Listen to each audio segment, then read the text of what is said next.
Hey everybody, it's J-Man105 back with another rant, and you're going to love this one, or at least I hope you will, because that's why you keep coming back here. Today I want to talk about how hard it is being a passionate sports fan. And this has been further evidenced since last night's Grey Cup game. If you don't know what the Grey Cup is, if you're tuning into my show from another country, the Grey Cup is the annual Canadian Football Championship. It started out 110 years ago as an amateur trophy and turned into a professional trophy. My team that I cheer for, even though I am from Toronto, I cheer for the Winnipeg Blue Bombers because of my grandfather, my late grandfather, who was from Winnipeg. And if it wasn't for him, I wouldn't have gotten into CFL football and learned how awesome it is, in addition to the other leagues of football that I watch. But the Blue Bombers had won in 2019 and 2021. There was no season in 2020 because of COVID. So they were trying to get a three-peat last night. It didn't pan out. They lost in the last seconds to my hometown Toronto Argonauts, which I don't have a problem with, but I wanted to see that three-peat. And the reason for that was the Blue Bombers had gone 29 years between winning Grey Cup. So from 1990 to 2019. As a passionate sports fan and a huge Blue Bomber fan, that was murder. Seeing them get back to the game a few times only to lose. So I was hoping to see a three-peat last night and just start that dynasty and be really happy. And you know what? We need a lot of happiness in this world, but it wasn't meant to be. It really tore at my heartstrings. And I do get into arguments, flip a lot of people off over things like this. I do apologize, but I am a sports fan.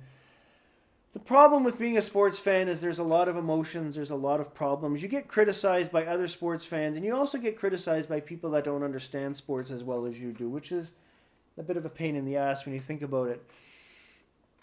In addition to being a Winnipeg Blue Bombers fan in the CFL, I'm also a huge San Francisco 49ers fan in the NFL, which is the National Football League. And they haven't won a Super Bowl, which is the championship there, since 1995. And that's hard for me as well because they've gone back to the big game twice. And in my opinion, they were screwed out of it twice. Anyone that knows the NFL knows what I'm talking about. There's a lot of fixing and things going on and scripting in the back rooms, but it is what it is. And it's just tough when you finally get to see your team get back to a championship and they don't win it. A lot of people don't understand how this tears you apart inside. Sometimes for a short time, sometimes for a long time. Take my Toronto Blue Jays, for example, in Major League Baseball. I've been a Blue Jay fan since I was a little kid. I love the Blue Jays. Baseball was one of my first loves. They won back-to-back World Series championships in 1992 and 1993. I was a little young to understand how all of that worked at 12 and 13, and I wasn't as passionate as I am now. I was a fan, but I didn't get it, and I couldn't really enjoy it. So to see them get close several times as well, and in a much more lengthy and grueling season than most sports, and then not be able to pull the trigger, it really hurts you. You put your own passion, your energy, and all of your heart into your sports teams. They take your emotions on a roller coaster, and it doesn't work out more often than not, and you have to deal with that. And as someone like me that deals with anxiety issues and massive clinical obsessive compulsive disorder, it really hurts. And a lot of people don't understand that. Another example, in World Cup soccer and international soccer, because I'm half German, I cheer for Germany in the World Cup and in the Euros. And Germany won in 1990. I was too young. I wasn't really into international soccer or knew what it was back then. But they didn't win another one until 2014.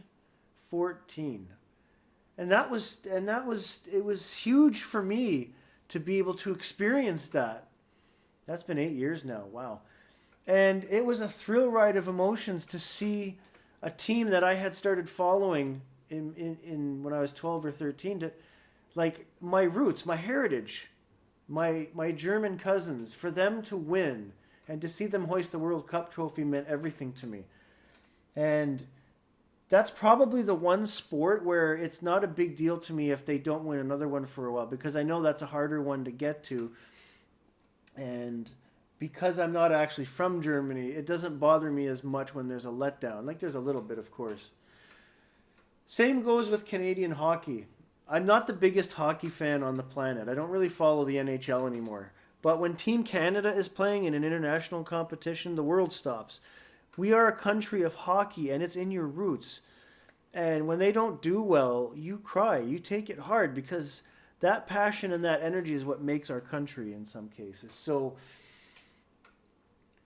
you enjoy the highest of the highs as a passionate sports fan, but you hate the lowest of the lows. And last night for me was one of the lowest of the lows, not being able to see a dynasty start with my pretty much my favorite team of all my teams, maybe tied with the Blue Jays. But because of my late grandfather, the Winnipeg Blue Bombers hold a special place in my heart. And when they won in 2019, after those 29 years of nothingness, I cried most of the night. I laughed. I partied. You know, you look up to the sky and you think, you know, Granddad was smiling down on you and helped to help you win. And they did it again the next year, but they couldn't do the three-peat this year. So it's a myriad of emotions that's just tough to contain. But I wouldn't trade it for anything because sport is awesome. Sport is everything. Sport is life. Football is life. Baseball is life. You know what I'm saying. That's all for this rant. I appreciate everyone for listening. Of course, please like, share, and subscribe. I got a little emotional on this one. I'm sorry, but sport is who I am. Have a great day, everybody. Peace out.